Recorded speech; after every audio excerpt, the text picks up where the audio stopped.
आणि आता लोकसभेचा महासंग्राम त्या संदर्भातल्या टॉप 9 बातम्या। 2019ला महाविकास आघाडीत शिंदेंना सीएम करण्यास आमची हरकत नव्हती। शिंदेंचं नाव आमच्या पुढे आलं नाही। त्यांच्या पक्षामध्ये चर्चा झाल्याचं नंतर समजलं। वृत्तपत्राला दिलेल्या मुलाखतीत शरद पवारांचं वक्तव्य।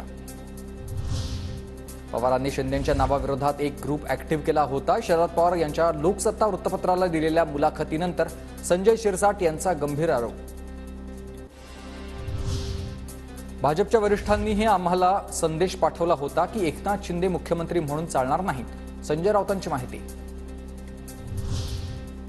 शिंदे आधी मुख्यमंत्री म्हणून कुणालाच नको होते। पैसे फेको तमाशा देखो ही शिंदेंच्या कामाची पद्धत म्हणून ते अनेकांना नको होते। राऊतांचं विधान।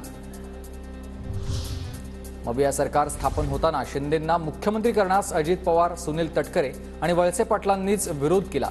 ज्युनियर व्यक्तीच्या हाताखाली ते काम करणार नाहीत म्हणत विरोध। संजय राऊतांचा मोठा गौप्यस्फोट। ठाकरे मुख्यमंत्री असताना परिस्थिती वेगळी। आता सरकारच्या दोऱ्या माझ्या हातात। महायुतीत आता अजित पवार व उपमुख्यमंत्री कसे चालतात या प्रश्नावर शिंदेंचं उत्तर आहे।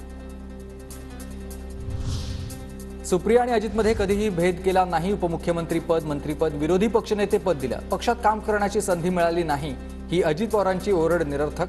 शरद पवारांचं विधान। 2004 मध्ये राष्ट्रवादीकडे मुख्यमंत्रीपदासाठी योग्य नेता नव्हता। भुजबळांकडे सीएम पद सोपवलं असतं तर पक्षात फूट पडली असती। शरद पवारांचं विधान।